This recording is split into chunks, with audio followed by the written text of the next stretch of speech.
I mean, the things that are causing the climate crisis are the same things that are causing the affordability crisis in housing, and the same things that cause everything. It's short-termism. It's economics as the religion of business.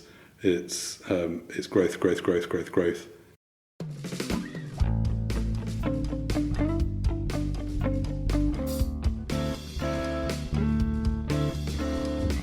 Welcome to The Green Urbanist, the podcast for urbanists fighting climate change. I'm Ross.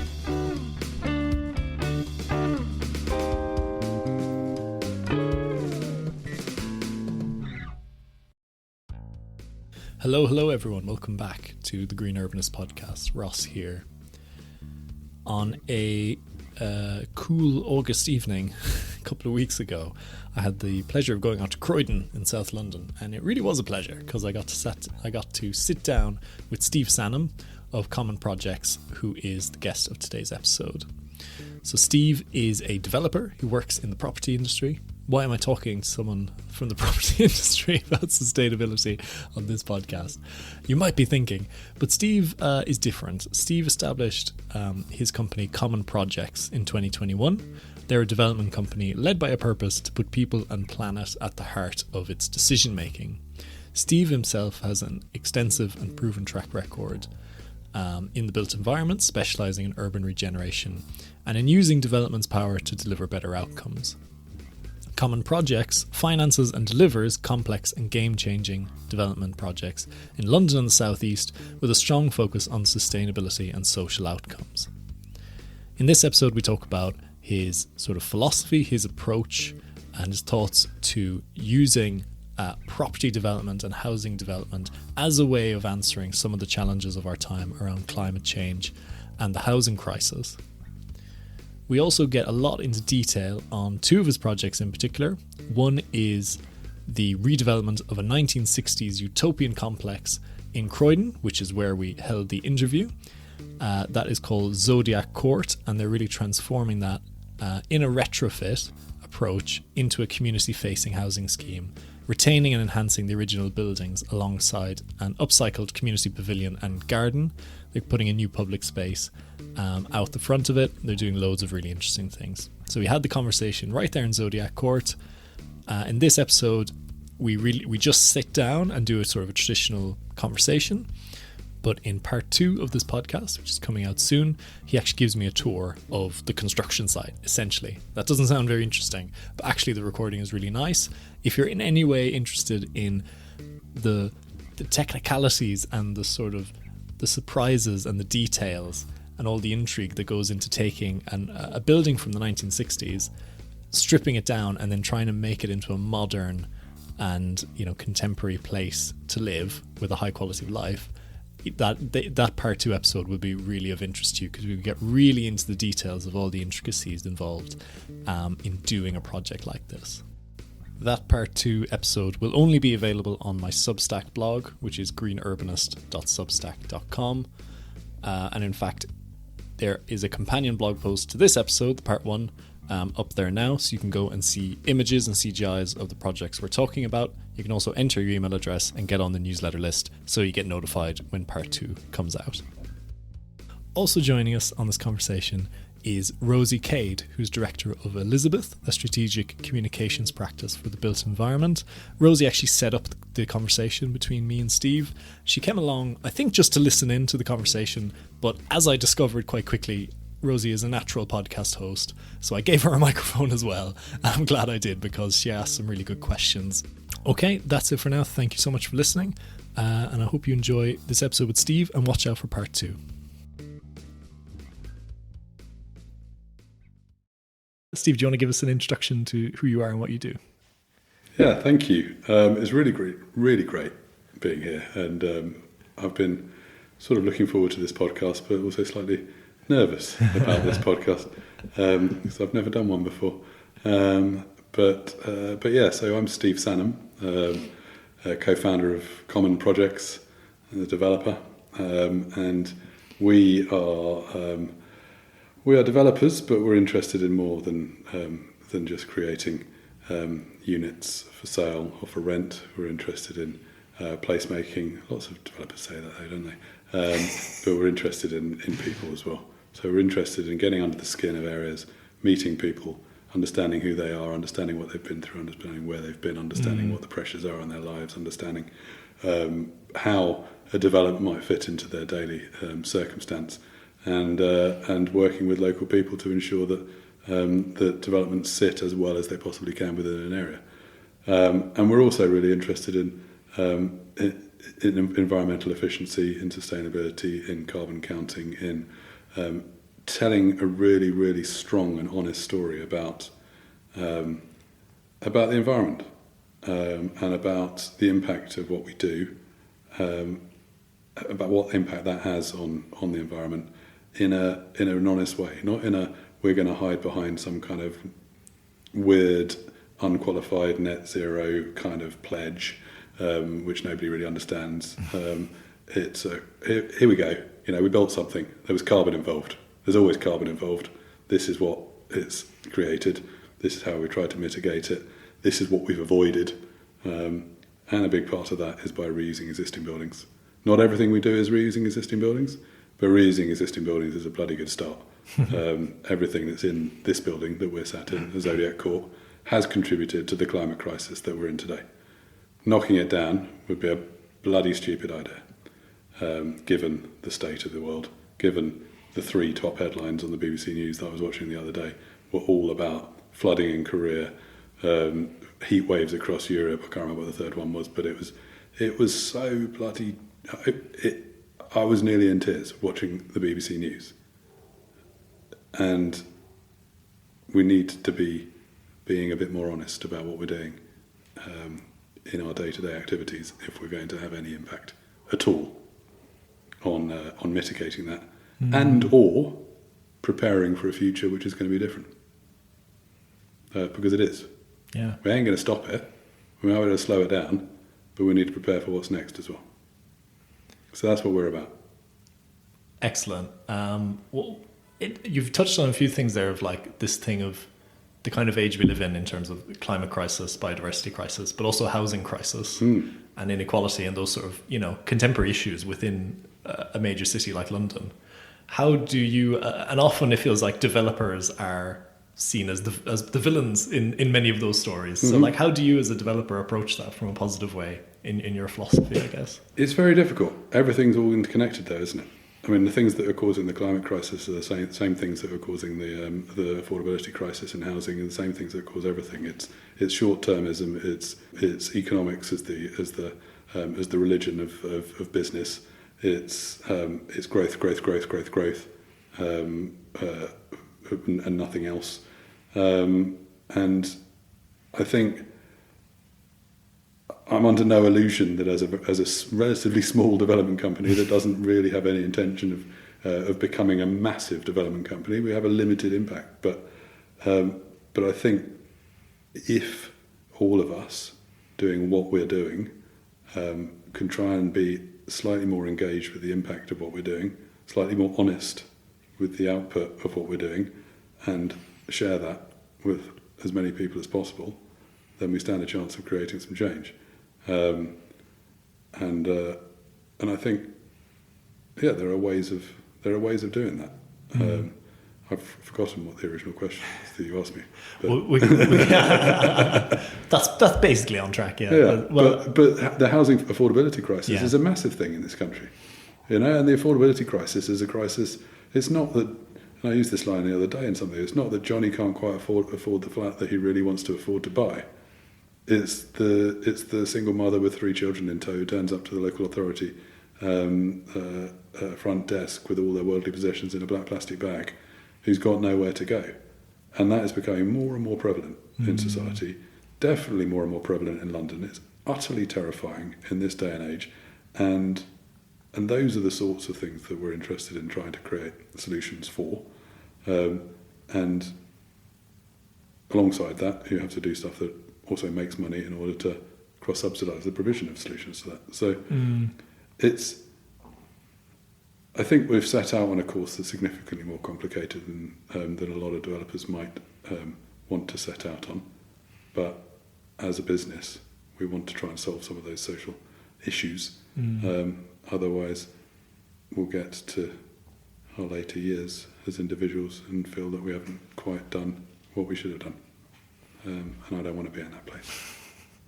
So you're sort of acknowledging that you're sitting within this broader economic framework that is profit driven, but you're sort of just trying to use that as a way of solving social issues. Well, I think it's interesting because profit is something which is necessary when you take risk, and every single business, every single private business has to take some kind of risk in order to make some kind of return. And I think a lot of what we do is about minimising risk. And a lot of the things we've looked at today when we were wandering around the building was about understanding the finite detail of the engineering, of the technical aspects of things, and the reasons why we're interested in that is to mitigate risk. And when you start mitigating risk, you don't have to take as much risk, you don't have to take as much profit, because you're not offsetting so much for the unknowns. And so you can then look at different financial models where you say, right, okay, we've substantially de-risked this because we've learned everything we can about this building. We kind of know what we're expecting. We kind of know what we're getting into, or we've learned everything we can about this cleared site, and we know what we're getting into. And we've sold these flats off to those guys, which means that we can then provide those flats for affordable housing, and that's great. And we've only risked a small amount of equity here, which is all we need to make the return on, because the rest of the money is somebody else's. And so when you start looking at development in the way that I believe we look at it, you can break it down into a lot more detail. You can understand what risk you can take at different parts of the cycle, price that accordingly, and hopefully achieve more. But isn't there sort of inherent risk in the British planning system? There is. As in and of itself, just to play the game, you have to get into risk. I mean, don't lead me too far down the planning system thing, but yeah, the planning system has grown arms and legs, and has become a very, very, very complicated process, which you have to be an expert in. You have to employ a planning consultant in order to help you navigate it. I mean, the planning system shouldn't require a planning consultant for you to navigate. It should be a system that's there to assist everybody to know what is going to be acceptable and what's not going to be acceptable, so we can all crack on and get it done. Whereas these days you have to employ an enormous team of people to help you write an enormous number of reports.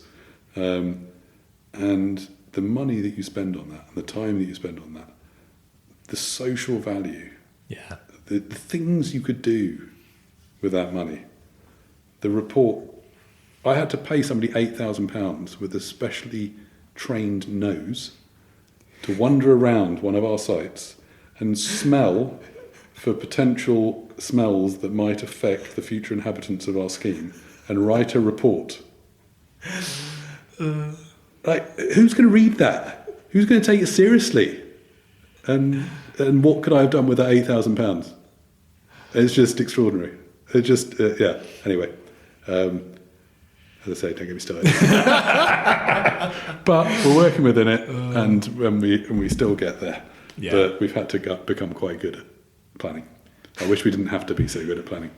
I like that as a goal of the planning system, to put all planning consultants out of business. Yeah, it would make some sense, wouldn't it? I mean, it's just like, why create a system that's so bloody complicated? You have to employ somebody who's an expert in it to help you navigate it. I mean, just like, wow. At this point, we wanted to move on and talk about Steve's project, Zodiac Court. So I'm cutting back to an earlier recording I had of him describing the project. This had a large stately home on it that probably was very beautiful and had lots of wonderful grounds or whatever. And somebody in the 1960s said, you know what, we're going to knock that all down and we're going to create this utopian dream. And that's what Zodiac was. And it was a place to live in the tower. And it was a place to work in the office space that went around the bottom, and it was a place to go and party or have a few drinks or whatever over in what then became Sinatra's nightclub next door, and then some shops at the front to buy you a pint of milk. So everything was in the 2 acres there to create this sort of little world within a world, and it was all very well thought out. The only thing that survived was the homes in the tower. The office space has been vacant for 30 years. The nightclub has been vacant for more than 20 years.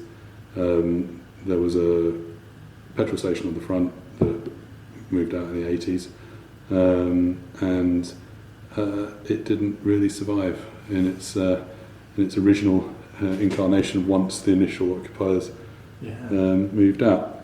The tower itself was clad in timber.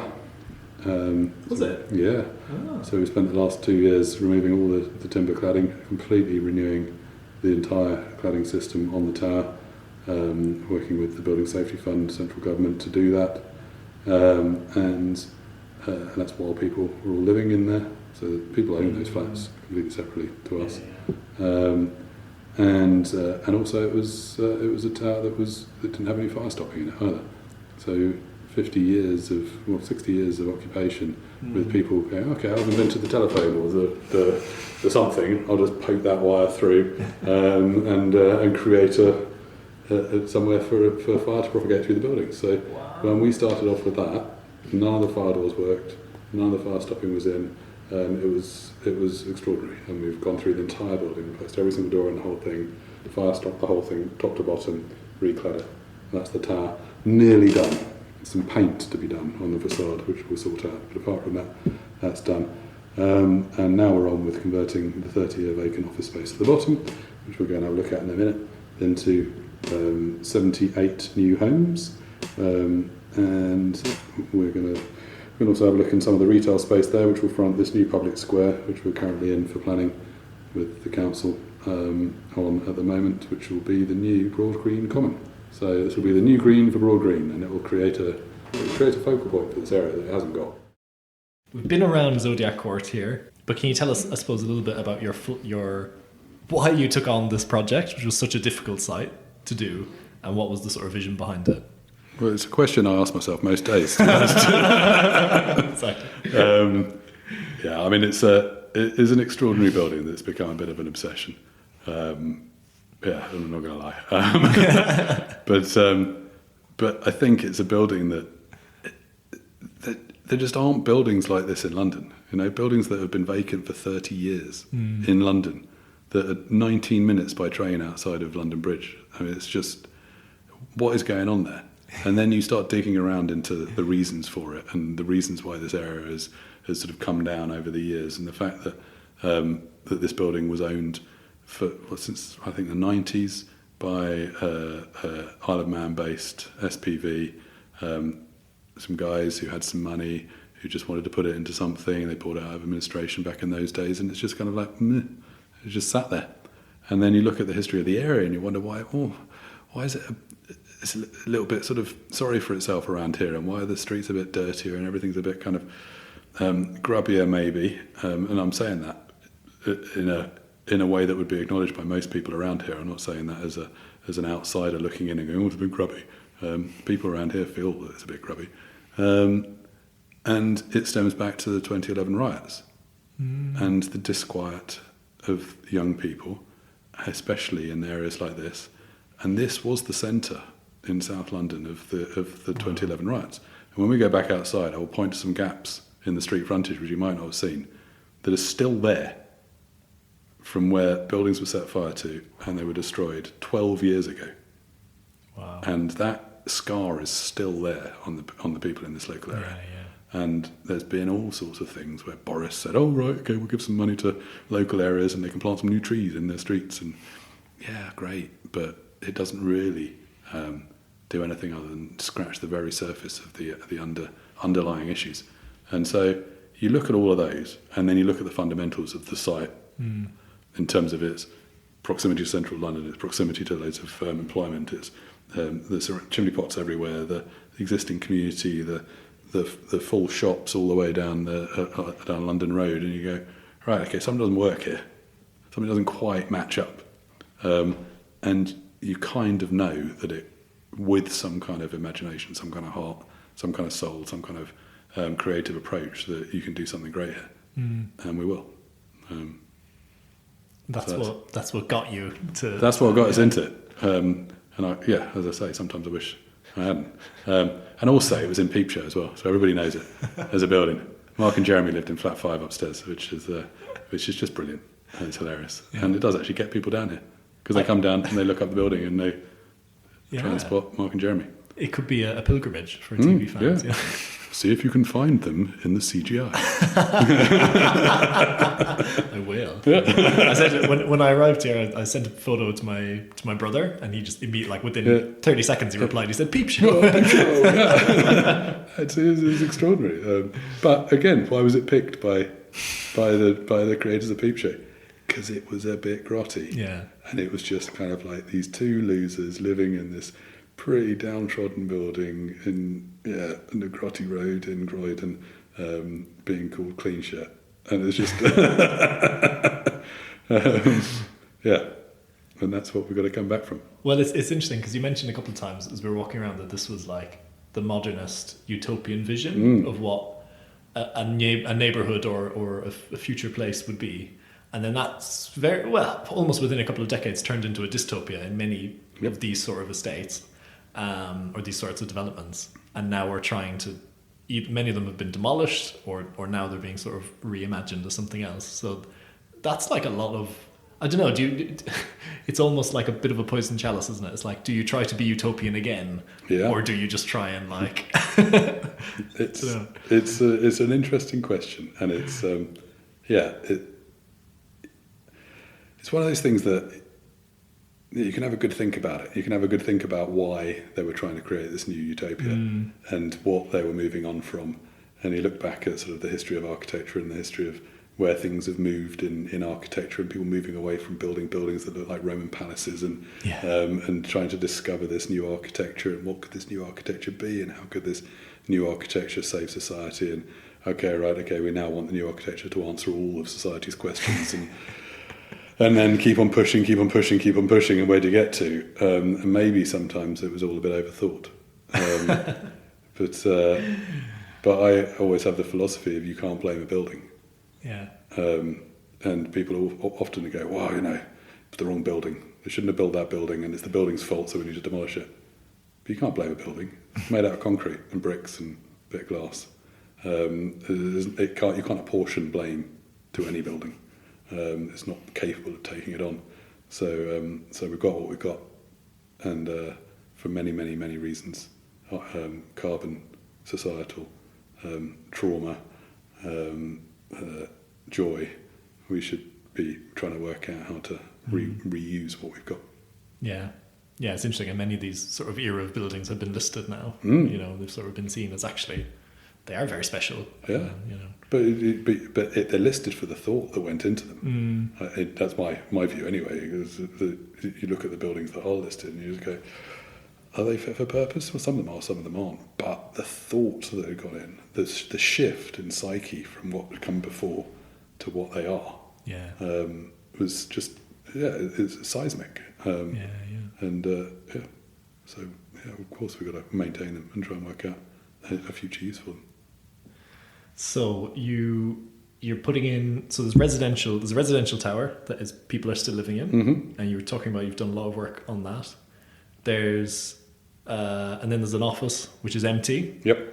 And then you've got a ground floor essentially as well, which is also empty, and a forecourt. Yeah. So what's the sort of the vision for all of that stuff to sort of? So yeah, the office space that was a insurance company's headquarters, really aspirational office space, parquet flooring and rooms full of buzzing and whirring computers. That's all obviously long gone 30 years ago, and that will be converted into 78 new homes, 1s, 2s and 3s, with a common room, new courtyards for people to use, and using the building as best we can and creating some really, really good spaces.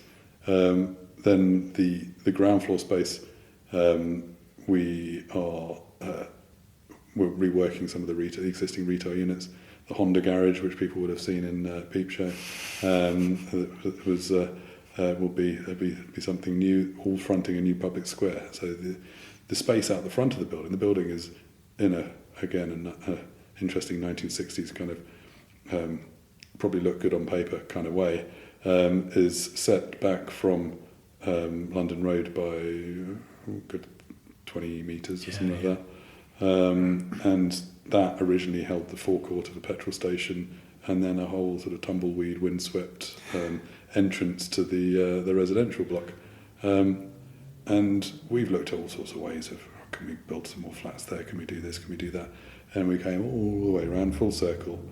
And after spending loads of time with the community group that we were spending time with here, that we gave space to in the building, doing loads of consultation with them, loads of work. They'd raised loads of money through the big lottery fund to create the big local broad green. And we sat down and like, what do people want? And they wanted a public space. They wanted a public space and they wanted a permanent community centre. And you can feel that the public space is missing from this area, and it's been missing from this area since it got its name as Broad Green 150 years ago, whenever it was, when it had a green, had a common that was a little bit further up the road that was then built on. And so to create a new green space for the people of Croydon that will be handed back to this community group and will be theirs to look after and plant up with allotments and create gym space and do whatever they want with it, will be amazing. And that will be the centre, the new centre of Broad Green.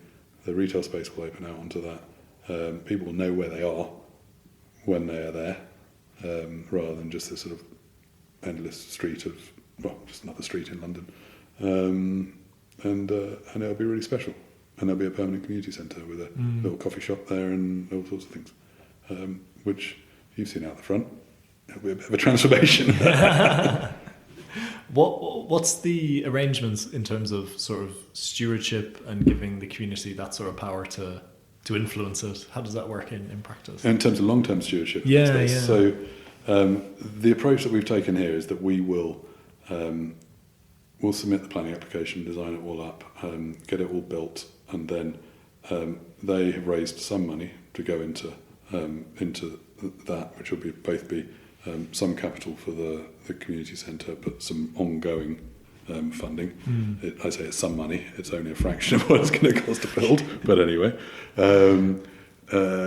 And the idea there is that we'll then carve out a long lease, which will have a provision in it that is like, okay, you guys need to use this as a community centre.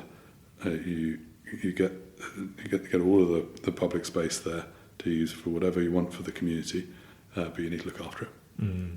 And that's the only thing. That's the only thing in that lease that will mean that space can never be taken back off the community. If it fell into disrepair, because for whatever reason the community is not able to constitute itself into an entity that is able to look after the space, then the space will then be taken back. But in order to try and safeguard against that, we're building this community centre which can be used.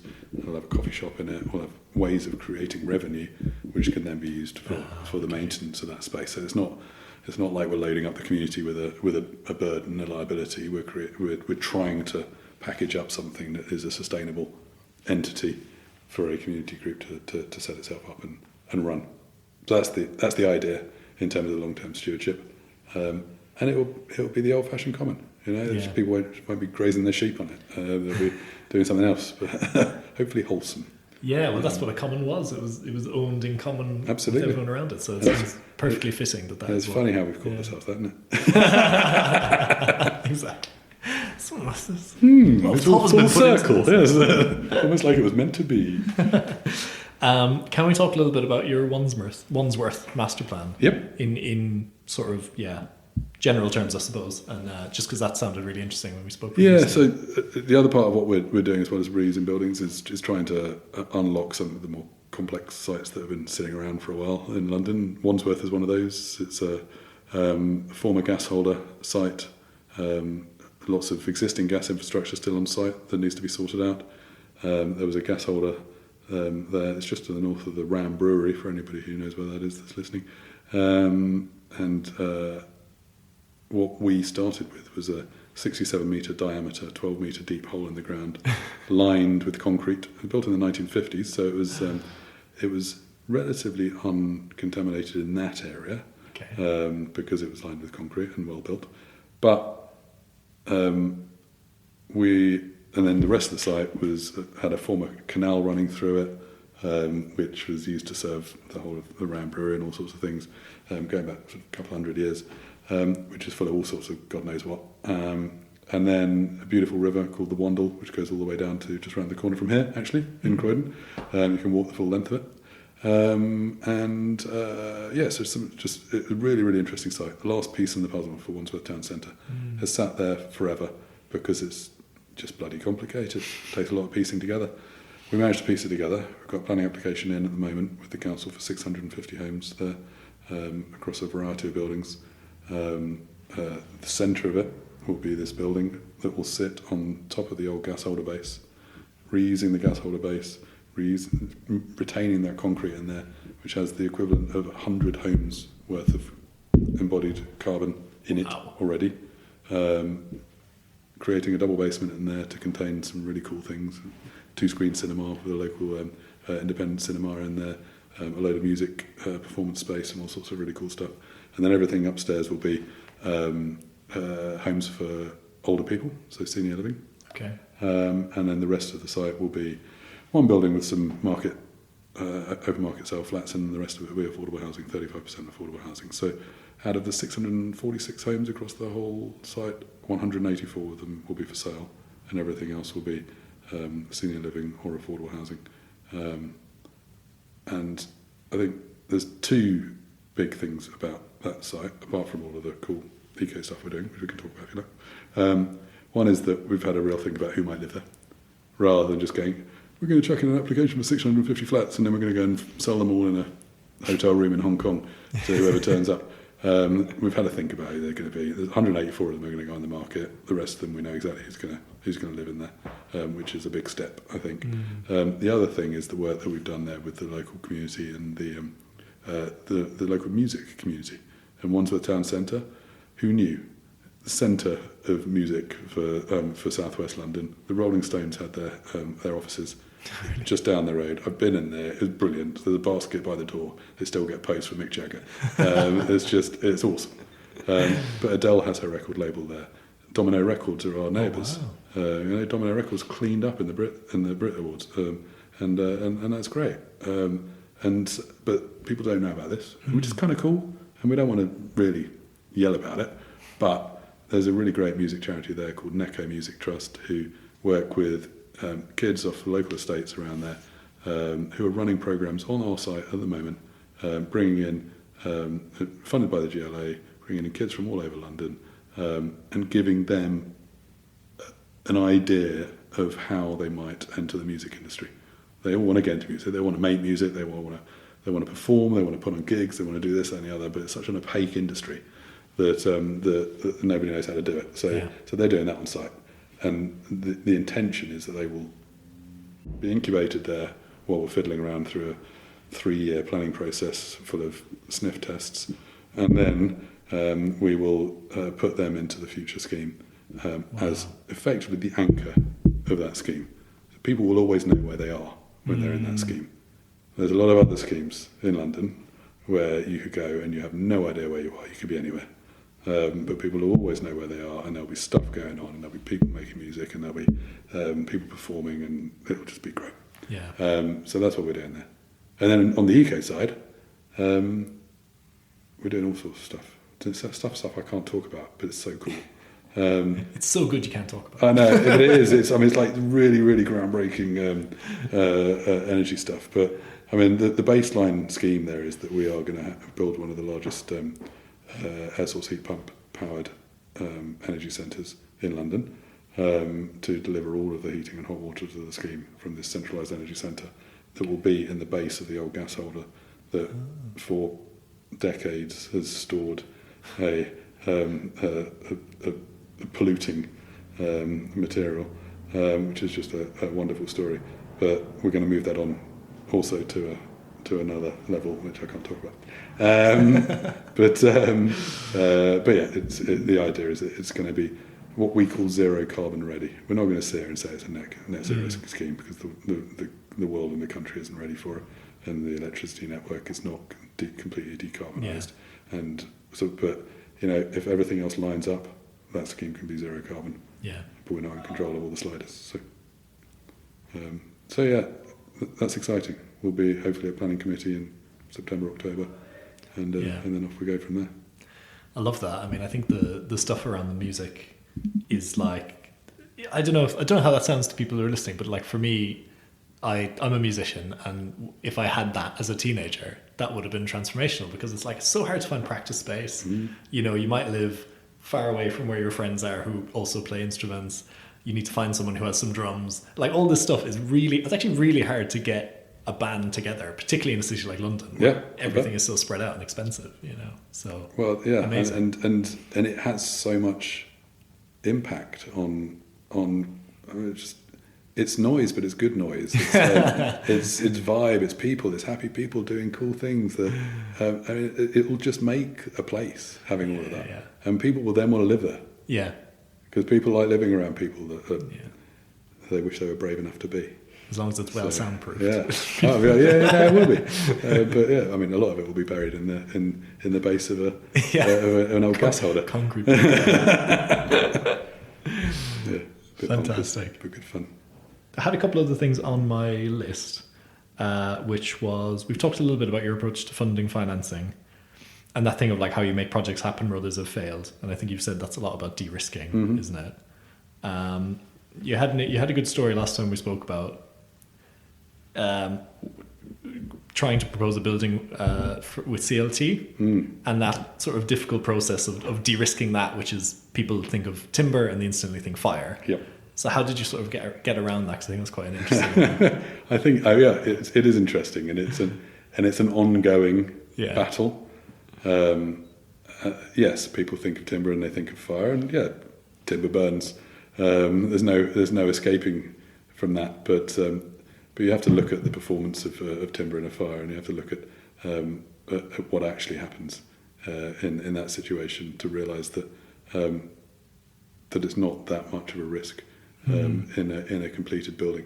So it's interesting talking about it in this context as well, because we had to reclad the tower at Zodiac Court because it was clad in timber. Right. Now, there is no chance that you'd be able to set fire to that facade while it was timber. No chance at all. You'd have to stand there with a blowtorch for like 6 days for that to take. But the insurance companies wouldn't insure the building. People couldn't get a mortgage, et cetera, et cetera, et cetera. Therefore, it had to come off, even though it posed absolutely no risk to anybody. That's interesting, yeah. Now, when we built a building in a former life, out in Hayes, in the old vinyl factory, there was a building out there which we just decided from day one to build out of cross-laminated timber. And a lot of people thought we were completely bonkers. Why would you do that? Why would you bring on the additional risk? And there was lots of challenges and things to get over in terms of insurance, in terms of funding, in terms of just getting people comfortable with it, but also in terms of costing it and getting people to understand how you do it. And the only way we were really able to do that was by getting really into the engineering, getting really geeky about why we're doing this. Can we actually create some more value by doing this? Well, the building was sort of slanty and wonky, and it was a really cool building designed by Studio A Grey West. But if you build a rectilinear frame, concrete frame, and try and build a wonky building around it, then you're going to lose little pockets of space all over the place where the frame doesn't line up with the thing. Whereas if you build it out of sheets of cross-laminated timber, then you can probably make use of most of that space. And so there was some interesting stuff going on there from a design perspective, but then there was an interesting stuff from a procurement perspective, and the original QS we had on that costed it as a concrete frame, and then there was a line at the bottom of the cost plan which said extra over for cross-laminated timber, 250 grand. And I picked up the phone to it and said, but we've designed it as a cross-laminated timber frame building. Why are you doing this? Oh, because I don't know how much cross-laminated timber costs, I don't understand it. Oh, God, It's like, okay, right. I think we need to get a new QS now. Goodbye. And we're going to go out and we're going to tender this ourselves as a developer. We're not a contractor, we're a developer. We're going to tender it ourselves. We went out, tendered it. The prices came back in. It was 150 grand cheaper and 12 weeks quicker. Wow. And every lorry load of cross-laminated timber arrived on that site on time, to the minute. 33 lorry loads came in to build that frame. There were 4 people on site building a 6-storey building. It was extraordinary, and it was just beautiful to watch, beautiful to be part of, and beautiful to take purchases in when it came around to the sales launch. The estate agent said, no, you don't want to take people on a site, it's mucky. And we insisted, we took them into the building, and it was quiet. This site here today is not, well, you haven't really experienced it, but in a concrete building, Yeah. a lot of reverberation, a lot of dust, lots of muck, lots of shouting, lots of yelling, whatever. On a building where there's only 4 people building a frame and it's made out of wood, it's quiet and there's no dust and it's beautiful and it smells nice and you can see where the windows are going to be and you can see where your bathroom's going to be because all the walls are in. Yeah, and it was it was a really great experience. And unfortunately, things have happened in the world since we built that building, which has made sustainable construction more challenging. But we're committed to finding ways through to deliver more buildings using cross-laminated timber, and we're working on something at the moment in the south of England, which will be entirely cross-laminated timber, and we're very excited about that. It's become a little bit more tricky, but we won't be defeated. Well, no is just the start of the conversation. Absolutely. Saying. I like that. No, I agree. That's excellent. Anything from you, Rosie? I just wanted to ask a little bit about what's next and where Common Projects will be focusing its attention. And I understand there's kind of 3 areas of work that you're interested in. And I have to say, it's a very small team you have at the moment. So also, what are the challenges? What's stopping you, doing more of this good stuff? Yeah. So we've been spending lots of time trying to work out how we focus. There's so much to be done. And we have started focusing on this thing called building places and systems. So buildings, trying to understand how we repurpose existing buildings, how we build everything new that we build in a super energy efficient, carbon conscious kind of way. Places, trying to understand how we unlock really, really complex sites like the Wandsworth gasworks sites and various other sites we're looking at the moment, the large scale regen things that stall and require big thought in order to get moving.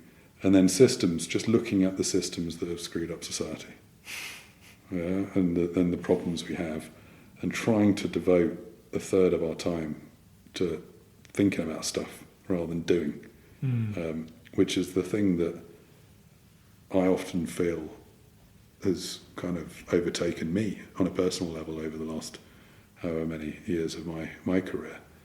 Too busy doing, not busy enough thinking. And so we're making a really conscious effort to try and unpick some of those things. So the reference I made earlier to the single mother turning up at the council offices with all their worldly possessions in a black plastic bag and 3 kids in tow. How do we solve that problem? That is a real estate problem, but it's also a societal problem, it's a funding problem, it's an everything problem. How do we create standards around temporary accommodation, create funding models with local authorities that they can cope with, create ways of managing those properties to enable people who've got themselves into the position of probably, hopefully, their lowest position that they will ever get to in their life, their lowest ebb. How can we give them the tools to move out of that position into permanent accommodation, permanent employment, happier life? Those are the things that we want to think about and solve in that third bit. And it'd be quite difficult not to just disappear down a load of rabbit warrens in that space. But I think there's the opportunity to do some really amazing stuff. So those are the 3 things that we're concentrating on at the moment. But there's loads of other follow-on bits from those. And it's what are the biggest challenges at the moment? Is it, is it the funding? Is it the sites? What is it? There's general challenges just in terms of the old way of developing was that you could build anything anywhere and flog it and sell all the flats and it'd be fine and off you go. Everybody makes loads of money. You can't really do that anymore, and that's such a pretty good thing, really. But it does mean that you have to think a hell of a lot harder about how you fund something, how you make it financially viable, and how you move through a process. I'm sort of saying all that while I'm actually thinking about one of the biggest challenges I have at the moment is walking into a room of people who just don't trust anything that's going to come out of my mouth. And that is a big issue for the development industry. It's an issue that the development industry has brought upon itself over the years.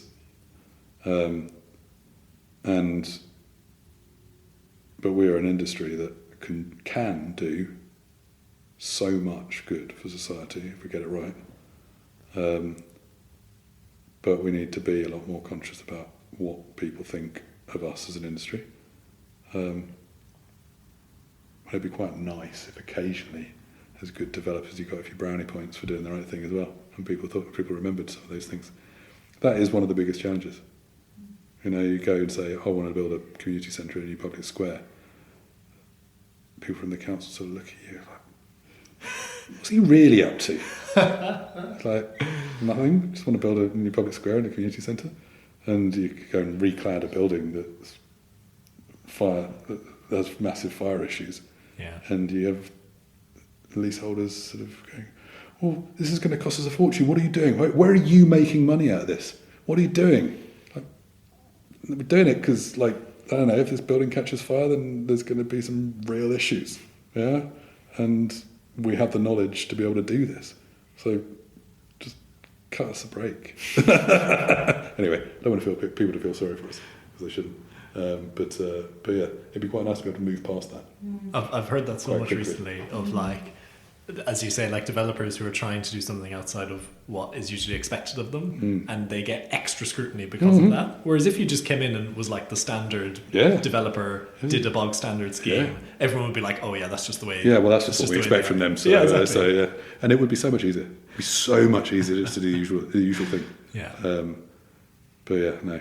But you wouldn't sleep at night. No, you wouldn't sleep at night, but also you're just like, God, I don't know. I've got a 5-year-old who is just wonderful, and one day it would be nice if you look back and thought, Dad did all right. He did some really good stuff. And when you extrapolate that into everything in the world, it'd be quite nice if the next generation didn't think we'd screwed up the world as much as we have the potential to do. Are you publishing your thinking anywhere? Not really. And this is the problem. There's too much doing, not enough thinking, not enough writing. But Rosie's going to help. But there's also a lot of noise, right, and obviously a lot of greenwashing. And I think to a sector that is so, in a way, like what we do is so visible, and it's so much about human experience of those spaces. You can't just all be all talk. Yeah. So I think one of the challenges is that things move so slowly, right? And you want to see the proof of the pudding, but I think it is important to say things only when you have something to contribute or... Yeah. We like to talk about stuff that we've done, or that we're very, very certain that we can do. We like avoiding talking about lots of stuff that we think we might be able to do. That's a classic difference though, isn't it? I think because the traditional developer, like from the 60s being as we're here onwards, it's the like start with a blank sheet of paper, boldness, bravery, convincing people to come on the journey. If you build it, they will come. That's the value add, the confidence trick, I suppose. And now it needs to shift to becoming much more about, we are a developer because we're a problem solver, we're working with what we have, we're bringing other people into the conversation who are experts. And for me, it's just that whole sort of engineering piece, and you know, you're kind of from that background and you have that mindset, and then working with people like Whitby Wood, it's really great as well. We base ourselves in Whitby Wood's office, and Whitby Wood are a great engineer, and they work with us on everything we do, and we love having that engineering problem-solving conversation about absolutely everything. We're geeks. Yeah, I could tell when we were walking around, you were just like, you were loving, all the details. I love a bit of engineering. I love understanding buildings. I love understanding the detail, and we do. I mean, Alex, my business partner, is a chartered engineer, and he loves getting into the detail. And Jim studied chemical engineering. I'm not entirely sure that's 100% relevant, but he is massively into the detail, and that's where risk can be mitigated, and it's where schemes can be delivered. That's quite a good combo of like having that big picture and the focus on the detail. Often people choose one or the other, but that sounds like it's actually quite a good thing to bring together. Yeah, it would be easier just to do one. But yeah, I think But there's definitely also, I think you personally have this thing about, I can't remember, you'll tell me in a minute, but this kind of overcoming the aesthetics barrier. So fixing things up, nurturing. I know that maybe, I think you have a car that you're doing up at the moment, and you really see the joy in putting things back together rather than everything being new and shiny. My personal theory is that aesthetics is holding back so much retrofit stuff, and if we can overcome, and with a Brutus building, even a Brutus building is probably quite easy, whereas I know that some of the stuff you're looking at around, London, the southeast is deeply unsexy, office buildings that are, from the sort of 80s, 90s, which all will be needing to be knocked down unless we can find a way to retrofit them that we like the look of. Absolutely.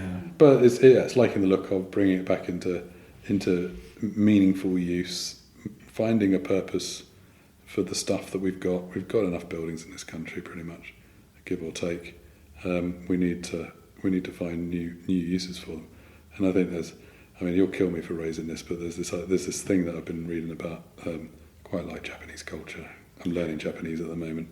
There's this thing, kintsugi, which I've just completely mispronounced, kintsugi, I think, which is putting back together broken pieces of pottery and gluing it back together with gold in a way that the new thing is so much more precious than the old thing, and then has a new level of respect for it. And I just think that's a wonderful, wonderful way of describing what we can do with broken stuff in the built environment. But let's see what we can do. Isn't there that other phrase, wabi-sabi? Wabi-sabi, the beauty of broken stuff things? A bit messed up, which is, they have all these wonderful ways of expressing, which we don't have at all. We don't have anything that relates to that. But there's memory as well. So I've got something that it was cheap and cheerful, and I dropped it. And somebody I love in my life mended it for me. Every time I look at it now, I remember that care that person has shown me. And it's kind of like built environments. So, you were telling us that story of the couple that met in Sinatra's 30-something years ago. If this was razed to the ground, they would lose that memory space and their kids wouldn't be able to visit. So this is definitely a psychological component. There is, and it's something that we'd love to do some research into. We'd love to understand a little bit more about why that's there, and how buildings burn themselves onto your brain and your memories, and there's something in there which is really special for people. Absolutely. I mean, when I think of when I see my childhood home, there's that flood of emotion that comes back, especially because it's not in our family anymore. My parents have moved. So it's even if I just look at a photo of it, I'm like, whoa, that's like a lifetime ago. And it's you get all those childhood it's all memories. there, isn't it? It reignites certain things in your brain, and then stuff starts going again. Yeah. But you mentioned something a minute ago, which was that we probably have enough buildings. Do we not need to build 300,000 homes a year to solve the housing crisis? Well, there's a big question, isn't it? Have we ever built enough homes to solve the housing crisis in this country? No. Will we ever build enough homes in this country to solve the housing crisis? No. Have house prices ever come down regardless of how many homes we build in this country? No. Are house prices in any way linked to the amount of homes we build in this country? No. Are house prices entirely linked to the availability of cheap debt and foreign investment? Yes. We need to look at the reasons why we have a housing crisis in this country. We need to look at the drivers in that space. We do need to build some more homes, definitely. But that will always be the case while we have a country that people want to move to, and places that people want to go to. The only time that we need to build more homes is when we become a country or a series of conurbations where people don't want to be, which would be a bad state of affairs. For me, it's about how we build those homes, and if we can repurpose buildings like the one we're sat in today, then great. If there's infill sites and places in cities that we can build new build stuff, but in a zero carbon ready kind of way, then great. But building great big seas of noddy boxes and seas of tarmac, completely and utterly dominated by the car, nowhere near from public transport, that ain't solving anything. Yeah. That's just creating stuff for people to invest in, and adding to the crisis that we're in at the moment. Somebody said to me the other day that it's creating. I mean, the individual houses probably need to meet some pretty stringent environmental targets, but it's creating Code 6 housing and Code 1 developments. I mean, the Code for Sustainable Homes isn't around anymore, but it's just a way of describing how those things are coming out. It's kind of completely pointless. And there's a lot of money and a lot of attention going into creating those kinds of developments that aren't solving anything. Yeah. Definitely it's not solving the housing crisis. Well, I'm glad to hear a developer say it. I know I'm not crazy. Somebody just needs to draw a graph between number of homes we built and Yeah. accessibility of housing. It just doesn't correlate. Yeah.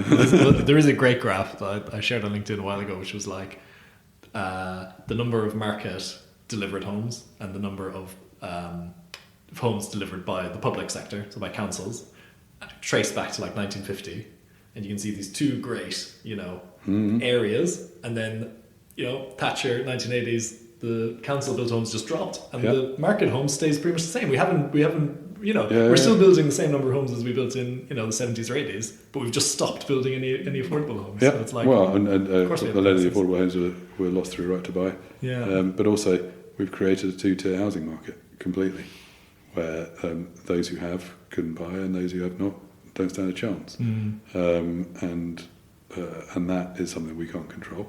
But yeah, council housing used to be an aspirational product for everybody. Yeah. Everybody wanted a council house. It'd be brilliant. Now you have to queue forever on a waiting list to get any access to any council housing. It's just a completely messed up system. We're building homes at different tiers. We need to build homes, full stop, and then work out how people can get into those homes. And that, in that way, we might stand a chance. It's been such a good chat. I really enjoyed that, and could honestly stay here all evening picking your brain. But yeah, thank you so much. Thank you. That was really cool. I enjoyed that.